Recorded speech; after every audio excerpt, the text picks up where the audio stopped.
जब अल्लाह ताला ने हजरत आदम अलैहिस्सलाम और हजरत हौवा अलैहिस्सलाम को पैदा किया और उनका निकाह कर दिया, तब अल्लाह ने हजरत आदम अलैहिस्सलाम से फरमाया कि वे हजरत हौवा अलैहिस्सलाम का महर अदा करें। यह सुनकर हजरत आदम अलैहिस्सलाम ने अर्ज किया, ऐ मेरे परवरदिगार, तू तो जमीन और आसमान का मालिक है, सब कुछ तेरी ही मिल्कियत में है, मेरे पास तो कोई मालो दौलत नहीं, मैं किस तरह महर अदा करूं। इस पर अल्लाह रब्बुल आलमीन ने फरमाया, ऐ आदम, तुम मेरे हबीब मोहम्मद सल्लल्लाहु अलैहि वसल्लम पर 10 मर्तबा दुरूद शरीफ पढ़ो और उनको यह बतौर तोहफा पेश करो, यही तुम्हारा महर होगा। हजरत आदम अलैहिस्सलाम ने जब यह सुना तो उनके दिल में एक सवाल उठा, जिस शख्स पर मुझे दुरूद भेजने का हुक्म दिया गया है वह कौन है? क्या वे मेरी नस्ल से होंगे या किसी और कौम से? यह सोचते ही हजरत आदम अलैहिस्सलाम के दिल में हजरत मोहम्मद सल्लल्लाहु अलैहि वसल्लम को देखने की जबरदस्त ख्वाहिश जाग उठी। उन्होंने अल्लाह ताला से अर्ज किया, ऐ अल्लाह, मैं तेरे उस मकबूल बंदे को देखना चाहता हूं जिन पर तूने मुझे दुरूद भेजने का हुक्म दिया। अल्लाह रब्बुल आलमीन ने जवाब दिया, ऐ आदम, अपनी उंगली के नाखून की तरफ देखो, उसमें तुम मेरे हबीब मोहम्मद सल्लल्लाहु अलैहि वसल्लम का मुबारक चेहरा देख लोगे। हजरत आदम अलैहिस्सलाम ने जैसे ही अपने नाखून की तरफ देखा तो उन्होंने हजरत मोहम्मद सल्लल्लाहु अलैहि वसल्लम के नूरानी चेहरे की झलक पाली। उसी लम्हे उनके दिल में एक अजीबो गरीब मोहब्बत और पितृ स्नेह पैदा हो गया। उसी वक्त उन्होंने मोहब्बत से सरशार होकर 10 बार दुरूद शरीफ पढ़ा और अपने महबूब रसूल सल्लल्लाहु अलैहि वसल्लम पर पेश किया। जब अल्लाह रब्बुल आलमीन ने हजरत आदम अलैहिस्सलाम से फरमाया, ऐ आदम, तुमने पूरे भक्ति और ईमानदारी के साथ मेरे हबीब हजरत मोहम्मद सल्लल्लाहु अलैहि वसल्लम पर 10 बार दुरूद शरीफ पढ़ा है, इसके बदले में मैंने तुम्हारे लिए बीबी हव्वा अलैहिस्सलाम को जायज कर दिया है और तुम्हारा दर्जा भी कई गुना बढ़ा दिया है। अब तुम और तुम्हारी पत्नी जन्नत में आराम से रहो और जो चाहो खाओ पियो। मैंने जन्नत की सारी नेमतें तुम्हारे लिए हलाल कर दी हैं। इसके बाद अल्लाह ताला ने जन्नत में मौजूद एक खास दरख्त पेड़ की तरफ इशारा करके फरमाया, ऐ आदम, तुम और तुम्हारी पत्नी जन्नत में रहो, इसकी तमाम नेमतों का लुत्फ उठाओ, जो चाहो खाओ, मगर इस एक दरख्त के करीब मत जाना। अगर तुमने इसका फल खा लिया तो तुम नुकसान उठाने वालों में शामिल हो जाओगे। हजरत आदम अलैहिस्सलाम ने अल्लाह का हुक्म सुनकर फरमाया, है मेरे मालिक, हम आपकी हर बात को पूरी तरह मानेंगे। आपने हमें अपनी रहमत से जन्नत की अनगिनत नेमतें अता फरमाई हैं। हमें यहाँ हर तरह की खुशी और सुकून नसीब है। जब हमें इस जन्नत में इतनी सारी चीजें खाने के लिए मिल रही हैं, तो फिर हमें उस दरख्त के फल की कोई जरूरत ही क्या? हम क्यों आपकी नाफरमानी करेंगे? अल्लाह रब्बुल आलमीन ने फरमाया, ऐ आदम, अगर तुम इस दरख्त का फल न खाओगे तो तुम्हें किसी भी तरह का कोई नुकसान नहीं होगा, लेकिन अगर तुमने इसका फल खा लिया तो तुम एक ऐसे नुकसान में पड़ जाओगे जिसे कोई भी चीज पूरा नहीं कर सकेगी। अल्लाह ताला के इस हुक्म के बाद हजरत आदम अलैहिस्सलाम और बीबी हव्वा अलैहिस्सलाम जन्नत में खुशी और सुकून के साथ रहने लगे। वे हर तरह की नेमतों का आनंद ले रहे थे, लेकिन दूसरी तरफ इब्लीस बहुत गुस्से में था। उसके दिल में हजरत आदम अलैहिस्सलाम के लिए हमेशा से जलन थी। वह यह कभी नहीं चाहता था कि हजरत आदम अलैहिस्सलाम और बीबी हव्वा अलैहिस्सलाम इतनी शांति और खुशी के साथ जन्नत में रहें। उसका सिर्फ एक ही मकसद था, किसी भी तरह हजरत आदम अलैहिस्सलाम और बीबी हव्वा अलैहिस्सलाम को जन्नत से बाहर निकाल दिया जाए। हालांकि इब्लीस को जन्नत से निकाल दिया गया था, लेकिन उसे 7वें आसमान तक घूमने की इजाजत थी। वह जन्नत के दरवाजे तक जा सकता था, लेकिन अंदर दाखिल नहीं हो सकता था। अब इब्लीस के दिमाग में सिर्फ एक ही चालाकी चल रही थी, आखिर किस तरह हजरत आदम अलैहिस्सलाम और बीबी हव्वा अलैहिस्सलाम को धोखे में डालकर जन्नत से बाहर निकाला जाए। एक दिन इब्लीस जन्नत के दरवाजे के पास बैठा हुआ था, तभी उसकी नजर एक मोर पर पड़ी। मोर ने इब्लीस से पूछा, तुम कौन हो और यहां क्यों बैठे हो? इब्लीस ने बड़ी नरमी से जवाब दिया, मैं अल्लाह ताला का एक फरिश्ता हूं, मेरा कोई और काम नहीं, बस दिन रात अल्लाह की इबादत करता हूं। लेकिन मैंने सुना है कि अल्लाह रब्बुल आलमीन ने अपने नेक बंदों के लिए जन्नत बनाई है, जिसकी खूबसूरती और नेमतें इतनी अनोखी हैं कि अगर कोई एक बार उसे देख ले तो उसकी कल्पना से भी परे होगी। फरिश्तों से जन्नत की ये तारीफ सुनकर मेरे दिल में भी इसे देखने की जबरदस्त ख्वाहिश पैदा हो गई है। मैं कब से यहां बैठा हूं, बस इसी आस में कि किसी तरह जन्नत के अंदर झांकने का मौका मिल जाए। शायद कोई ऐसा मिले जो मुझे जन्नत में दाखिल होने का रास्ता दिखा दे। जब इब्लीस ने मोर को देखा तो वह उससे बड़ी मासूमियत से बोला, क्या तुम जानते हो मैं इतने दिनों से यहाँ सिर्फ इस उम्मीद में बैठा हूँ कि बस एक बार जन्नत के अंदर जा सकूं। क्या तुम मेरी कोई मदद कर सकते हो? क्या तुम मुझे अंदर ले जा सकते हो? मोर ने शांत स्वर में जवाब दिया, मेरे बस में कुछ नहीं है। जन्नत के अंदर किसी भी बाहरी को लाने की सख्त मनाही है। मैं ऐसा नहीं कर सकता। इब्लीस ने फिर बड़ी विनम्रता से कहा, ऐ मोर, मैं तुमसे बस इतनी गुजारिश कर रहा हूं कि मुझे एक बार जन्नत के अंदर दाखिल कर दो। मुझे यकीन है कि तुम मेरी ये छोटी सी ख्वाहिश पूरी कर सकते हो। लेकिन मोर टस से मस न हुआ। उसने इब्लीस की एक न सुनी। अब इब्लीस ने अपने मकसद को पूरा करने के लिए एक नई चाल चली। उसने मोर से कहा, अगर तुम मुझे जन्नत में ले जाओगे तो मैं तुम्हें 3 ऐसे खास दुआएं सिखाऊंगा जिनसे तुम्हें 3 अनमोल चीजें मिलेंगी। पहली बात, तुम कभी बूढ़े नहीं होगे। दूसरी बात, तुम हमेशा के लिए अमर रहोगे। और तीसरी बात, तुम्हें कभी भी जन्नत से बाहर नहीं निकाला जाएगा। मोर इब्लीस की बातों से थोड़ा लालच में तो आ गया, लेकिन फिर भी उसमें इतना साहस नहीं था कि वह इब्लीस को जन्नत में दाखिल कर सके। आखिरकार मोर ने इब्लीस से कहा, देखो, अगर मेरे बस में होता तो शायद मैं तुम्हारी यह ख्वाहिश पूरी कर देता, लेकिन मेरे पास इतनी ताकत नहीं है। लेकिन मेरा एक दोस्त है जो चाहे तो तुम्हें जन्नत में दाखिल कर सकता है। तुम यहीं रुको, मैं उससे बात करता हूं और देखता हूं कि क्या वह तुम्हारी मदद करने के लिए तैयार होता है। इतना कहकर मोर सीधा अपने दोस्त सांप के पास पहुंचा और उससे कहा, दोस्त, जन्नत के दरवाजे पर एक फरिश्ता खड़ा है। वह कब से मुझसे मिन्नतें कर रहा है कि किसी तरह उसे जन्नत के अंदर दाखिल कर दूं। उसने मुझसे वादा किया है कि अगर मैं उसे बस एक बार जन्नत दिखा दूं तो वह मुझे 3 अमूल्य दुआएं सिखाएगा जिनके जरिए हम 3 बेशकीमती चीजें हासिल कर सकते हैं। इसके बाद मोर ने सांप को इब्लीस के वादे के बारे में बताया। जैसे ही सांप ने सुना कि यह 3 अमूल्य चीजें क्या हैं, वह भी लालच में आ गया। सांप फौरन जन्नत के दरवाजे पर गया और इब्लीस से कहा, क्या यह सच है कि तुम जन्नत के अंदर दाखिल होना चाहते हो और उसके बाद हमें वह 3 दुआएं सिखा दोगे? इब्लीस ने बड़ी चालाकी से जवाब दिया, हाँ, मैं कसम खाकर कहता हूं कि अगर तुम मुझे जन्नत के अंदर दाखिल कर दोगे तो मैं तुम्हें वह 3 दुआएं सिखा दूंगा। लेकिन पहले मुझे एक बार जन्नत की खूबसूरती देखने दो, मेरी आंखें ठंडी होने दो, फिर मैं तुम्हें वह सारी दुआएं सिखा दूंगा। सांप कुछ देर सोचता रहा और फिर धीरे से बोला, देखो, जन्नत के बाहर के किसी भी शख्स को अंदर ले जाना सख्त मना है, लेकिन अगर तुम्हारी ख्वाहिश इतनी ही है तो इसे बड़ी सावधानी से और छुप कर करना होगा। अगर यह बात खुल गई तो मुझे बहुत बड़ी सजा मिलेगी। अब एक काम करो, मैं अपना मुंह खोल रहा हूं, तुम मेरे मुंह के अंदर चले जाओ और वहीं छुप कर बैठ जाओ। इसके बाद सांप ने अपना मुंह खोल दिया और इब्लीस उसके अंदर घुसकर छिप गया। फिर मोर सांप को गंधम वृक्ष, निषिद्ध वृक्ष के पास ले गया और इस तरह इब्लीस जन्नत के अंदर पहुंच गया। जैसे ही इब्लीस सांप के मुंह से बाहर निकला, उसने अपने आप को फरिश्तों की तरह ढक लिया और जोर जोर से रोने लगा। मोर और सांप अपना काम पूरा करके वहां से जल्दी ही चले गए। अब उनके अंदर इब्लीस से दुआएं सीखने की हिम्मत नहीं थी, क्योंकि उन्हें डर था कि अगर यह बात खुल गई तो उन्हें भी भयानक सजा मिलेगी। इब्लीस की जोर जोर से रोने की आवाज सुनकर जन्नत के कई लोग उसकी ओर बढ़ने लगे, यहां तक कि बीबी हव्वा अलैहिस्सलाम भी वहां आ गईं। बीबी हव्वा ने इब्लीस से पूछा, ऐ अल्लाह के बंदे, तुम इस तरह क्यों रो रहे हो? इब्लीस ने छलपूर्वक जवाब दिया, मैं तुम्हारे और तुम्हारे शौहर आदम अलैहिस्सलाम के बारे में सोचकर रो रहा हूं।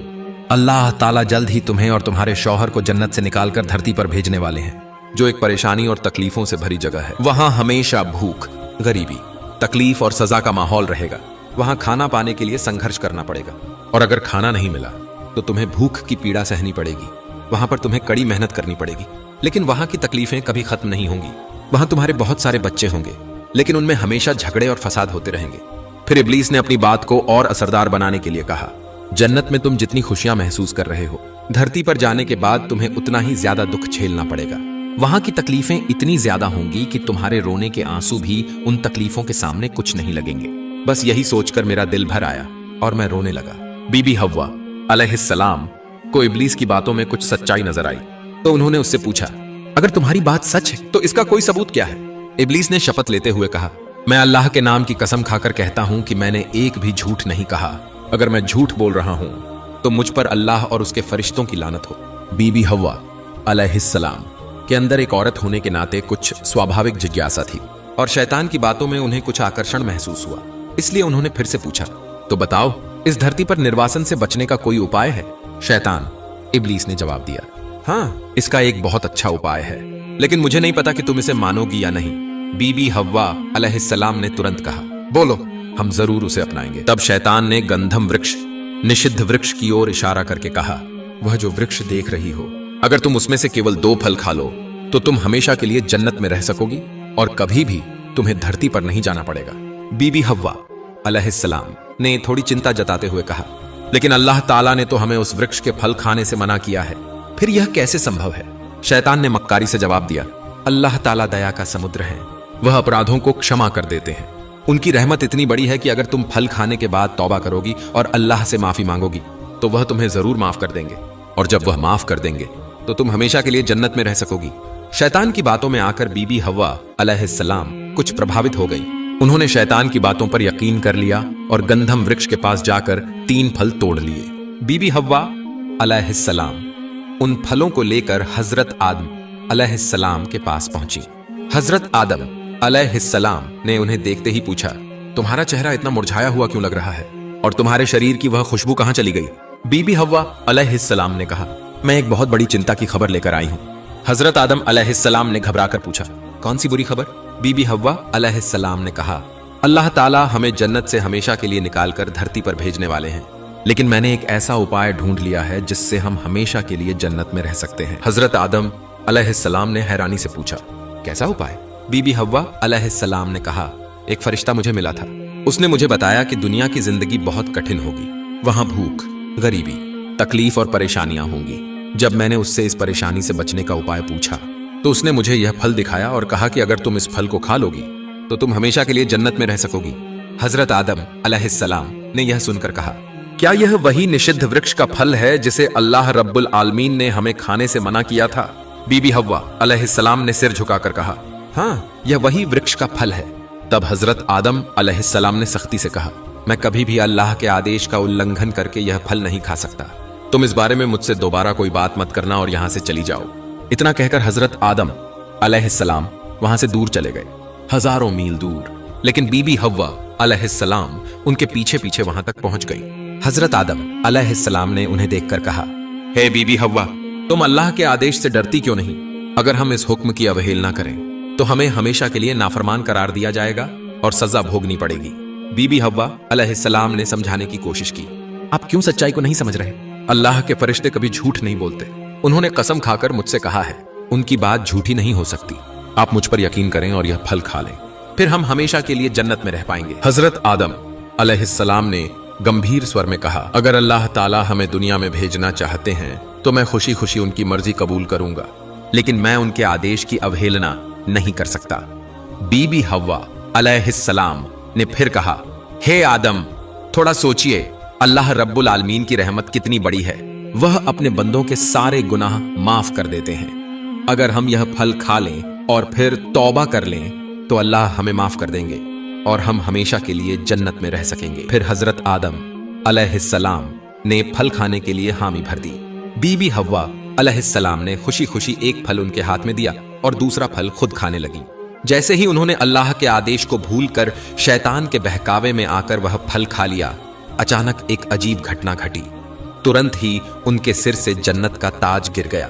हजरत आदम अलैहिस्सलाम ने देखा कि उनके शरीर से सारे कपड़े उतर गए और वह पूरी तरह नग्न हो गए।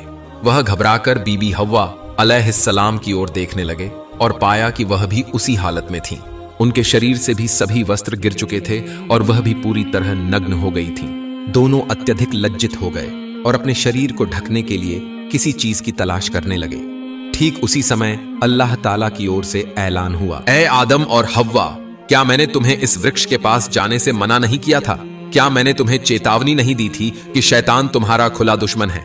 तुम्हें उससे सतर्क और सावधान रहना चाहिए था, लेकिन तुमने मेरे आदेश की अवहेलना की और शैतान के बहकावे में आकर इस वृक्ष का फल खा लिया। अब तुम पवित्र जन्नत में रहने के योग्य नहीं रहे। अल्लाह की यह घोषणा सुनकर हजरत आदम अलैहिस्सलाम और बीबी हव्वा अलैहिस्सलाम को एहसास हुआ कि उन्होंने जन्नत में रहने की अपनी योग्यता खो दी है। जब उनके वस्त्र उतर गए और वे नग्न हो गए तो वे अपनी लज्जा छिपाने के लिए इधर उधर भागने लगे। वे विभिन्न वृक्षों के पास गए और उनसे पत्ते मांगने लगे, लेकिन कोई भी वृक्ष उन्हें पत्ते देने के लिए तैयार नहीं हुआ। अंत में वे अंजीर और चंदन के वृक्ष के पास पहुंचे और उनसे विनती की। इन दोनों वृक्षों ने उनकी कठिन घड़ी में दया दिखाई और उन्हें अपने पत्ते देने की अनुमति दी। हजरत आदम अलैहिस्सलाम और बीबी हव्वा अलैहिस्सलाम ने अंजीर के पत्तों से अपने गुप्तांगों को ढका और चंदन के पत्तों से अपने अन्य अंगों को छिपाया। अल्लाह रब्बुल आलमीन ने इन वृक्षों की सहानुभूति देखकर प्रसन्नता व्यक्त की। उन्होंने अंजीर के फल को दुनिया में हमेशा के लिए एक प्रिय फल बना दिया और उसे स्वादिष्ट बना दिया। साथ ही चंदन के वृक्ष की लकड़ी से एक ऐसी मनमोहक सुगंध उत्पन्न कर दी कि लोग उसकी लकड़ी जलाकर उसकी खुशबू का आनंद लेने लगे। इस तरह हजरत आदम अलैहिस्सलाम और बीबी हव्वा अलैहिस्सलाम अपनी गलती की सजा के बारे में सोचकर घबरा गए और इधर उधर भागने लगे। तभी अल्लाह रब्बुल आलमीन की ओर से ऐलान हुआ, ए आदम और हव्वा, क्या मैंने तुम्हें इस वृक्ष से दूर रहने की हिदायत नहीं दी थी? क्या मैंने तुम्हें नहीं चेताया था कि शैतान तुम्हारा खुला दुश्मन है? लेकिन फिर भी तुमने उसके बहकावे में आकर इस वृक्ष का फल खा लिया। अब तुम्हारी सजा यही है कि तुम्हें जन्नत से निकालकर धरती पर भेज दिया जाएगा। फिर अल्लाह ताला ने फरिश्तों को आदेश दिया कि हजरत आदम अलैहिस्सलाम और बीबी हव्वा अलैहिस्सलाम को धरती पर उतार दिया जाए। हजरत आदम अलैहिस्सलाम को स्वर्ण द्वीप यानी श्रीलंका के सिंहल द्वीप में उतारा गया और बीबी हव्वा अलैहिस्सलाम को जेद्दाह सऊदी अरब के शहर में उतारा गया। इस तरह वे दोनों जन्नत से निकलकर दुनिया में आ गए। वे बेहद घबराए हुए थे और मायूस हो गए थे। उन्हें समझ नहीं आ रहा था कि अब क्या करें, कहां जाएं। वे एक दूसरे से अलग हो गए थे और एक दूसरे को ढूंढने लगे।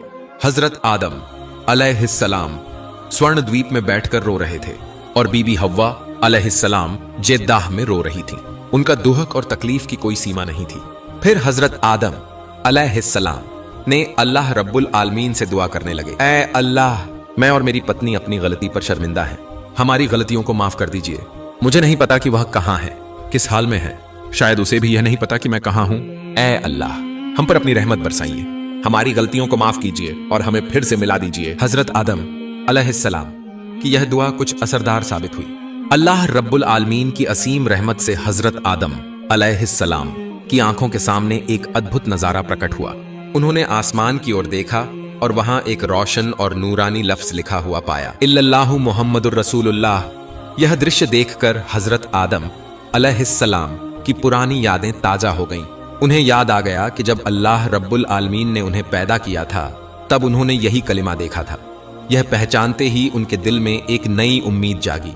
फिर हजरत आदम अलैहिस्सलाम ने अल्लाह की बारगाह में अपने दोनों हाथ उठा लिए और गिड़गिड़ाकर दुआ करने लगे, ऐ मेरे परवरदिगार, मैं तुझसे तेरे सबसे प्यारे हबीब मोहम्मद सल्लल्लाहु अलैहि वसल्लम के वसीले से गुजारिश करता हूं कि तू हमारी गलतियों को माफ कर दे। जब हजरत आदम अलैहिस्सलाम ने रसूल सल्लल्लाहु अलैहि वसल्लम के वसीले से दुआ की तब अल्लाह रब्बुल आलमीन ने फौरन उनकी तौबा कबूल कर ली। अल्लाह ताला ने न सिर्फ हजरत आदम अलैहिस्सलाम बल्कि उनकी पत्नी हजरत हव्वा अलैहिस्सलाम के भी तमाम गुनाह माफ कर दिए। इसके बाद अल्लाह ताला ने हजरत जिब्रील अलैहिस्सलाम को हजरत आदम अलैहिस्सलाम के पास भेजा और उन्हें यह खुशखबरी दी, ऐ आदम, तुमने अपनी दुआ में मोहम्मद सल्लल्लाहु अलैहि वसल्लम का वसीला पेश किया, इसलिए अल्लाह ने तुम्हारी दुआ कबूल कर ली और तुम्हारे तमाम गुनाह माफ कर दिए। अगर तुमने यह दुआ जन्नत में रहते हुए की होती तो तुम्हारे गुनाह वहीं माफ कर दिए जाते और तुम्हें दुनिया में भेजा न जाता। हजरत आदम अलैहिस्सलाम ने जिब्रील अलैहिस्सलाम से कहा, ऐ जिब्रील, इतने दिनों तक मैं इस मुकद्दस कलिमा को भूल चुका था, इसे याद नहीं कर पा रहा था, लेकिन आज अल्लाह की मेहरबानी से मुझे यह फिर से याद आ गया थी और मैंने इसके वसीले से दुआ की। इसी बातचीत के दौरान हजरत आदम अलैहिस्सलाम की नजर दूर मैदान की ओर गई। उन्होंने देखा कि जद्दा की तरफ से हजरत हव्वा अलैहिस्सलाम धीरे धीरे उनकी ओर बढ़ रही हैं। यह नजारा देखते ही वह खुद को रोक न सके। वह तेजी से उनकी तरफ दौड़ पड़े और जैसे ही पास पहुंचे उन्होंने हजरत हव्वा अलैहिस्सलाम को अपने सीने से लगा लिया। दोनों एक दूसरे से फिर से मिलने के एहसास में फूट फूट कर रोने लगे। जुदाई का घमंड, दुनिया में आने की उदासी और दोबारा मिलने की खुशी, इन सब की वजह से उनके आंसू थम ही नहीं रहे थे। जिस तरह हजरत हव्वा अलैहिस्सलाम अपने शौहर को इतने दिनों बाद पाकर खुशी से रो रही थीं, उसी तरह हजरत आदम अलैहिस्सलाम भी उनके साथ रो रहे थे। इस मंजर को जमीन और आसमान के तमाम फरिश्ते देख रहे थे। फरिश्तों ने अल्लाह रब्बुल आलमीन की बारगाह में शुक्र अदा किया कि उसने अपने बंदों पर फिर से रहमत फरमाई। आज के लिए बस इतना ही। अगर आपको यह वीडियो पसंद आया हो तो लाइक करें और ऐसी और वीडियो के लिए चैनल को सब्सक्राइब करें। अस्सलामु अलैकुम।